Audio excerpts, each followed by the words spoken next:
Shalom, family. This is Sade again with part four of We Are Not Black People by Truth Unedited. So again, I'm sharing these videos on my platform with family, friends, and loved ones that's interested in this truth that we have been pursuing. I know I have since 2011. And it's not so much about the skin color, it's about truth. And for someone to say that color doesn't matter, or that Israel doesn't matter, and so forth, well, then that kind of like makes Christ out of a lie, Yeshua HaMashiach, because he said the truth shall set you free. Not just selective truth, but all truth, because each truth connects to the next truth. So you are enjoy on this coming up near Sabbath, and have a wonderful Sabbath evening and enjoy.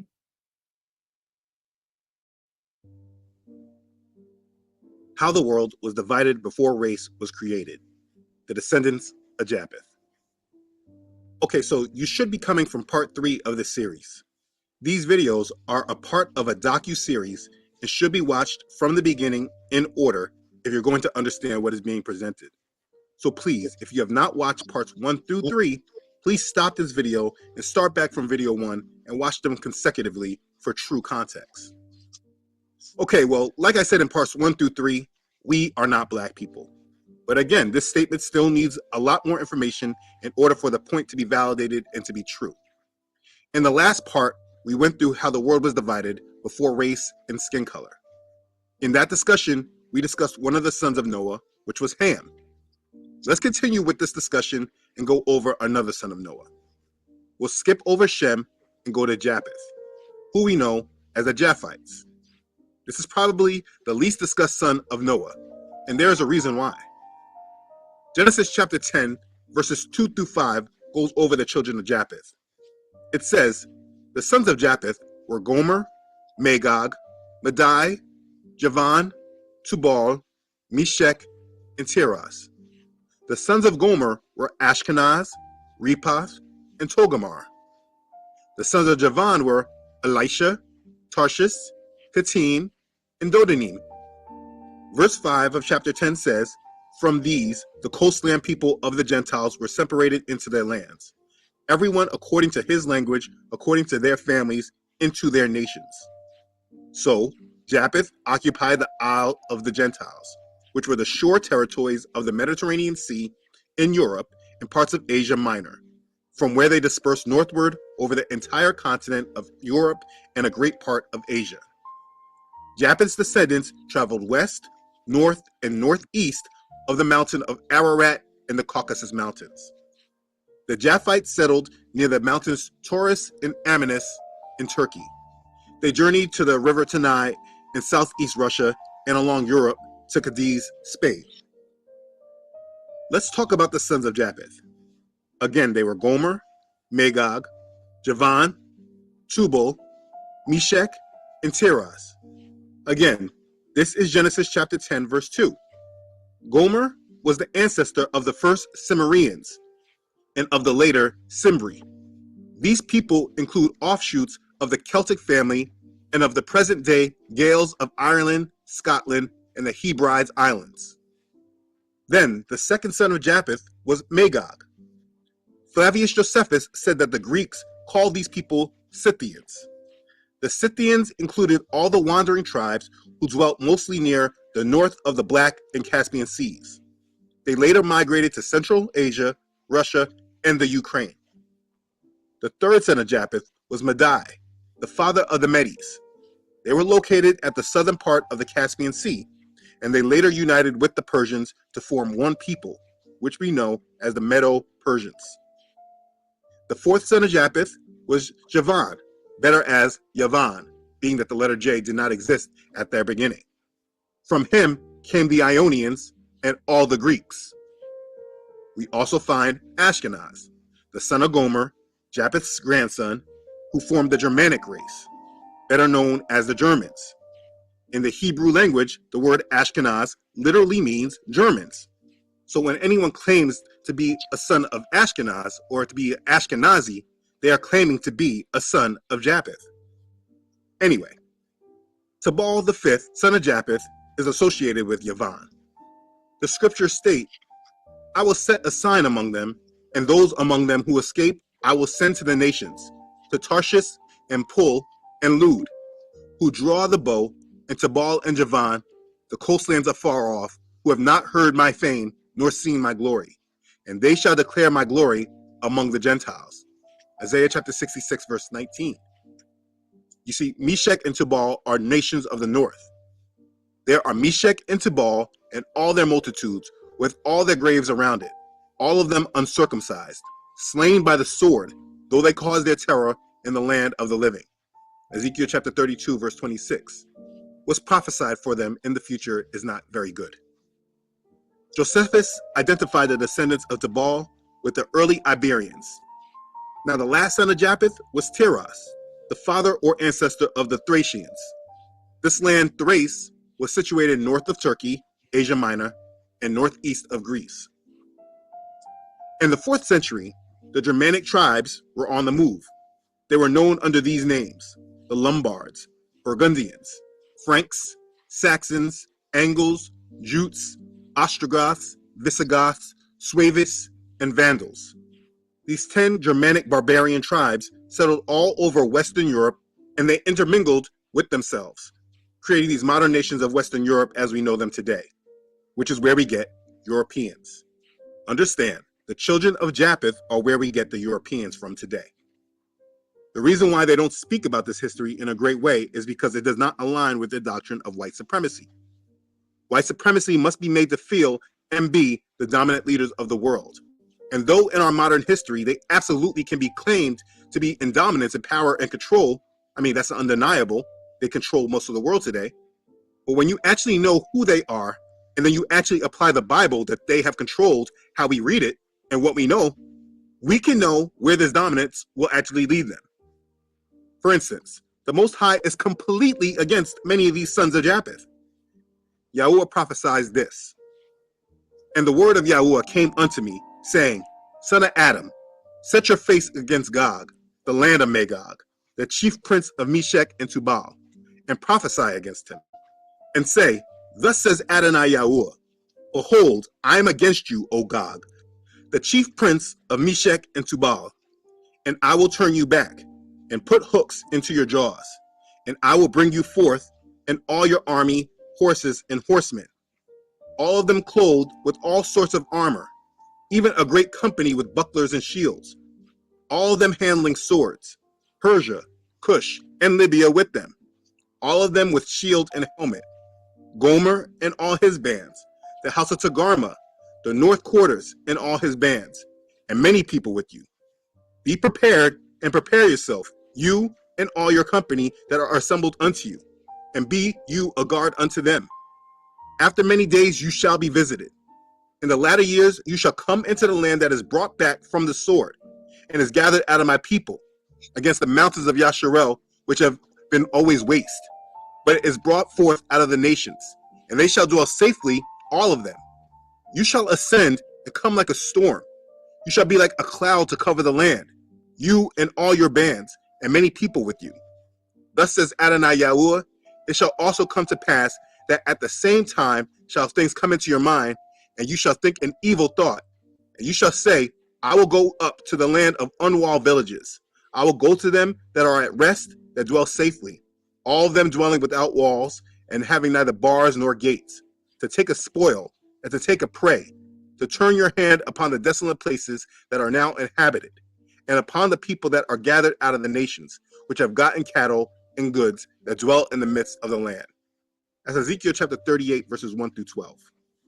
Also it says, Therefore, son of Adam, prophesy against Gog, and say, Thus says Adonai Yahuwah, Behold, I am against you, O Gog, the chief prince of Meshech and Tubal. I will turn you back, and leave but the sixth part of you, and will cause you to come up from the north parts, and will bring you upon the mountains of Yasharel. And I will smite your bow out of your left hand, and will cause your arrows to fall out of your right hand. You shall fall upon the mountains of Yasharel, you and all your bands, and the people that is with you. I will give you unto the ravenous birds of every sort, and to the beasts of the field to be devoured. You shall fall upon the open field, for I have spoken it, says Adonai Yahuwah. And I will send a fire on Magog and among them that dwell carelessly in the isles, and they shall know that I am Yahuwah. It's Ezekiel chapter 39, verses 1 through 6. You see, these are the tribes of the people of Europe and also Africa that will come against Yah's chosen people when they dwell securely, but they will be destroyed. This is their history, and because of what is prophesied of them, our knowledge is not given about them. Their doctrines and their ways of this world is what most of us are following. When we're following this world system, we are following the people of Japheth, because they have been used to come against Yah's chosen people during the times of Jacob's trouble, and they are still being used to come against Yah's chosen people in the final last days.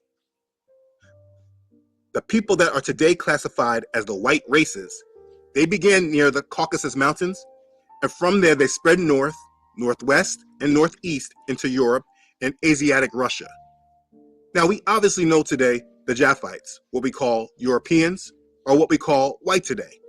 The question is, were they originally white from the beginning from their ancestor Japheth, or did a change materialize in the skin color of the descendants of Japheth? The question, it's difficult to answer. And anyone who speaks with conviction as if they know either way, they're lying. There have been people that have said that Japheth was a black man, but he wanted to be white. So God changed him to be a white man. To me, that is ridiculous. And if it were true, I think our Father would have showed this to us in his word. So I reject that story unless someone else can prove it to me in the word. Now, what kind of makes more sense to me? There are scientists and anthropologists who have found different kinds of mutations in certain parts of the world. You see, a physical mutation is a sudden variation or change, the offspring differing from its parents in some outstanding characteristic. For instance, there are blonde-haired people among the darker-skinned Australian Aboriginals, or those with blue eyes. That is not what we have normally seen. This is an example of that mutation. Albinos are also a good example of mutation with their white skin, woolly hair, and thick lips. Don't be offended by the word mutation. Any sudden change from the normal is to be regarded as a mutation. When Japhites separated at the Tower of Babel, the theory is, and what is most probable, is that they turned white. You see, there are many biblical cases of individuals turning white-skinned. Understand, there are a few occasions that the Bible does speak on skin color. Yahuwah the Most High is not concerned with the color of our skin, but how much of our heart is for him. But let's look at some scriptures that do speak about skin color. First one we will look at is with Moses. Yah wanted to show Moses a miracle, so he turned Moses' hand white. Then he turned it back to its original color. Exodus chapter 4, verses 6 and 7 says, "Furthermore, Yahuwah said to him, 'Now put your hand in your bosom.' And he put his hand in his bosom, and when he took it out, behold, his hand was leprous, like snow. And he said, 'Put your hand in the bosom again.' So he put his hand in his bosom again, and drew it out of his bosom, and behold, it was restored like his other flesh." Exodus chapter 4, verses 6 and 7. You see, so there was a difference in the color of his skin versus white skin. This is what a form of leprosy is. The skin turning white. This is what leprosy looks like. Now, I know people will say, no, this is vitiligo. But vitiligo is a modern name for this condition. It was not spoken of like this in the biblical times. And this is why they had conditions in the Torah in regards to whether it's clean or unclean. But let's continue. Who did Moses marry? He married an Ethiopian, a Cushite from the line of Ham. We know there is no argument from people that the skin color of the Hamites, specifically the Ethiopians, that they were dark-skinned, that they called them black. Moses married an Ethiopian woman, and Moses' brother and sister were angry about it, and Yah did the same thing to his sister. Then Miriam and Aaron spoke against Moses because of the Ethiopian woman whom he had married, for he had married an Ethiopian woman. Numbers chapter 12, verse 1. And then later on in the same chapter, verse 10, it says, "And when the cloud departed from above the tabernacle, suddenly Miriam became leprous, as white as snow. Then Aaron turned toward Miriam, and there she was, a leper." Numbers chapter 12, verse 10. Same thing done to Moses was done to his sister. There's also a story in 2 Kings chapter 5 of Elisha's servant being cursed with leprosy and turning white as snow. Now Naaman, commander of the army of the king of Syria, was a great and honorable man in the eyes of his master, but by him Yahuwah had given victory to Syria. He was also a mighty man of valor, but a leper. And the Syrians had gone out on raids and brought back captive a young girl from the land of Israel. She waited on Naaman's wife. Then she said to her mistress, "If only my master were with the prophet who is in Samaria, for he would heal him of his leprosy." And Naaman went in and told his master, saying, "Thus and thus said the girl who is from the land of Israel."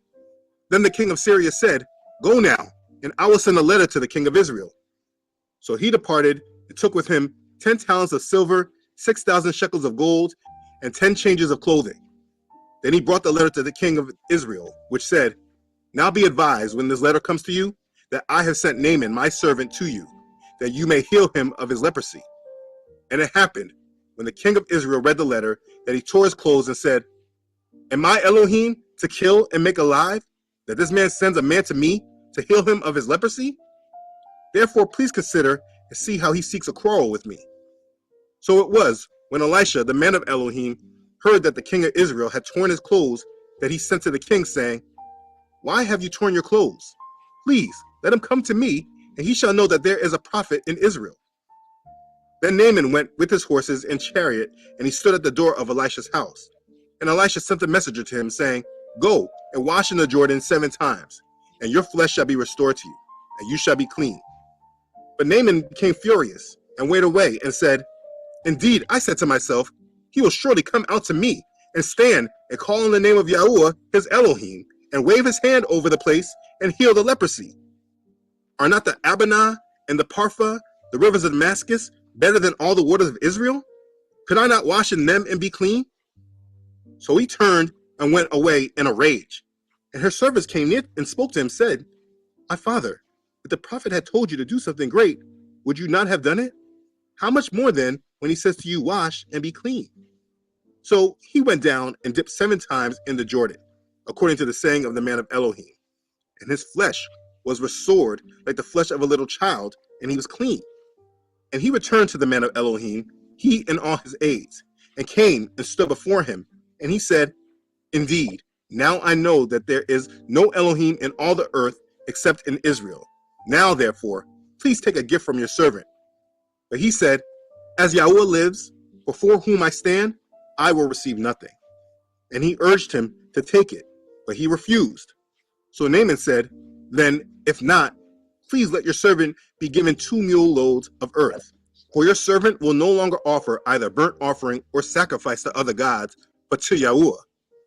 Yet in this thing, may Yahuwah pardon your servant. When my master goes into the temple of Rimmon to worship there, and he leads on my hand, and I bow in the temple of Rimmon. When I bow down in the temple of Rimmon, may Yahuwah please pardon your servant in this thing."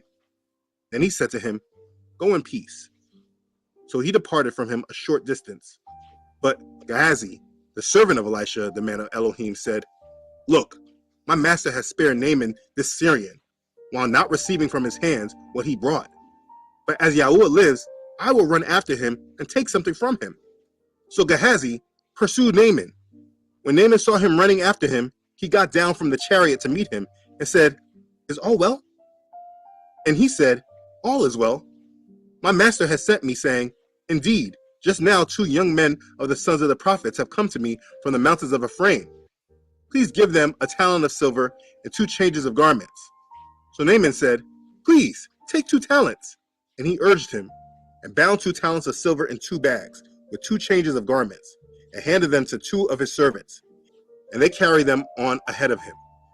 When he came to the citadel, he took them from their hand and stored them away in the house. Then he let the men go, and they departed. Now he went in and stood before his master. Elisha said to him, "Where did you go, Gehazi?" And he said, "Your servant did not go anywhere." And he said to him, "Did not my heart go with you when the man turned back from his chariot to meet you? Is it time to receive money and to receive clothing, olive groves and vineyards, sheep and oxen, male and female servants? Therefore, the leprosy of Naaman shall cling to you and your descendants forever." And he went out from his presence, leprous, as white as snow. That's 2 Kings chapter 5, verses 1 through 27. You see, this curse that Elisha put on Gehazi, this type of leprosy, it affected the reproductive organs in his body. This meant that all his children would produce white offsprings, even though his skin was darker before. So from this, we do know that this can happen. And so while we don't know the origin of the white skin, and I'm not saying it is a curse, obviously, but just that people can change and it can be passed down through descendants. I'm just providing biblical evidence for my claim. So for the question of how did Japheth become white, the answer is I don't have one, nor does anybody. But there is biblical proof that it can happen. And that's all we really need to know. But the classification of skin, it does not matter. That's what I keep trying to say anyway. Please understand that ancient people did not classify races according to skin color, like the modern nations of Europe and America do today. The ancients, including the Greeks and Romans, identified people according to their national or tribal names. They used such names as Visigoths, Vandals, Saxons, Ethiopians, Carthaginians, Yahudim, Arabs, Persians, Babylonians, Egyptians. They did not use the term Negro or Caucasian, which again, these are modern terms. And they definitely did not use the classification of white people and black people. As I said in part 2 of this series, dividing the world along a color line was an idea that originated with the white supremacists in Europe after the Renaissance. And so, as people today, we are extremely dumbed down. We speak in terms and ways that our oppressors have taught us. And even the Europeans, who are not in control, but are just as controlled, they just don't know it, they are just as mind controlled as us. But because they have been programmed to see themselves in a position of power, they don't recognize how used and manipulated they have been. The whole world is manipulated. It's not just the Negroes. The whole world is manipulated and conditioned to see through modern eyes that lack an understanding of history. And the goal of it is to lead everyone to hell. Think about how, after all this information of just going over 2 out of the 3 sons of Noah, all this information about how the world was divided and who we all descend from, please think about how ignorant it is to just identify someone by their skin color. It is as ignorant as defining someone by their nose. Imagine us saying pointy nose or flat nose. I mean, do you know how dumb that sounds? That's how dumb it sounds when we refer to each other by black people or white people. But again, please know that with this information, those Europeans who are classified as white people, they can still take this information and go back and review from which son of Japheth they descend from, because their knowledge of self was never removed. It was just hidden by some ancestors. For those of us who they just want us to consider ourselves as black or Afro, whatever, we still don't know who we are, even with this knowledge, because our history was stolen from us. But education and research can change all of that. And I am not talking about that fake education everyone has that makes them feel smart while they're dumb as a brick. I don't care about your stupid degrees from your oppressors. I'm talking about self-education that is done independently away from the mainstream. Everything that you're taught in these institutions is created to keep you dumb and unaware and without knowledge of self. It's all intentional. When we go back and relearn, we become a problem for the system, which is why they don't want us doing it. A scene from one of my favorite shows when I was a child, it shows this. In a different world, where Dwayne Wade said this. Who are you? That's just it. He's nobody. No, I am an educated black man, your worst nightmare, punk. I mean, we all know that scene. Now, with what I know now, that black man part still bothers me, but we all know what he means. When we are educated in the truth of this world, their lies have little effect upon us. Unfortunately, we took that line saying that if we go to college and become educated, then we become their worst nightmare. But that's another part of the whole mind control lie. If you apply it in that way, you're just a part of the system and you're controlled. That was part of my problem early on when I went to these schools and tried to get these fake degrees. Anyway, what I'm trying to do is bring you back into power away from your enemy.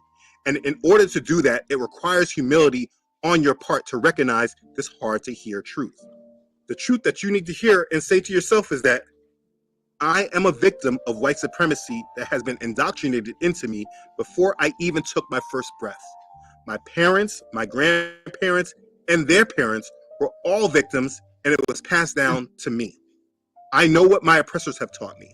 I was brought up in their schools and have dedicated my life to being successful in their system. My life has been dedicated to white supremacy, and in order to liberate myself, I need to wake up and stop being controlled and being a tool. You know, it's hard to admit that we are being controlled and that we're a tool. But that's why I say it takes humility. When you actually really understand what they were doing, it allows you to take steps back and actually fix the problem. Now, also, for those on the outside of this, you may get triggered when you hear me say white supremacy. I get it, because you yourselves, maybe you're not like this. Let me say that everything that I just repeated is not just for people that look like me, but it goes for you as well. You are under white supremacy too. You might only hear it in a dividing way because you see skin color. It is so much deeper than that, as I'm trying to say. This is unedited truth that needs to be heard, but I do know it's hard to hear. So it's easier to speak against me instead of recognizing all the evidence I've shown and all the truth in this world that points to it. I'm just trying to help you look at things in a different way, from a different vantage point. This is the history of the world, and the Bible is a great source for history that pretty much gets overlooked. As you can see from these last two videos, if you just do the slightest amount of research about these descendants, the history from the Bible is proven true, and it can provide great understanding about our world. So in part 3, we went over the sons of Ham. In this part, we went over the sons of Japheth. In the next part, we will move on to the sons of Shem, and this will give us a strong understanding of the division of this world. For many of you watching, you are the dry bones, and it's time that you are awakened. And this series is going to do just that. So now that you understand more about one of the main classifications in this world through understanding the descendants of Ham and Japheth, please continue on to the next part, and please allow me to explain more to you about the next classification group, which is Shem. I hope this has got you thinking. Right now, like I said, many of you are the dry bones. And as Ezekiel chapter 37 verse 11 says, you may believe your hope is lost, and you yourselves are cut off. But I am here to show you the complete opposite is true, that your hope is not lost, and you yourselves are not cut off, if you just awaken and be who you truly are. So I will show you. Click the link to the next video, and let's talk some more. Be blessed. Hallelujah. Praise Yah. Okay, family, that was part 4. So I'm going to be doing part 5 of his series. And again, I say shalom, and remember, truth, that means all truth should set you free, not half truth, but all truth. So again, you all have a blessed evening. I say shalom and see you next time.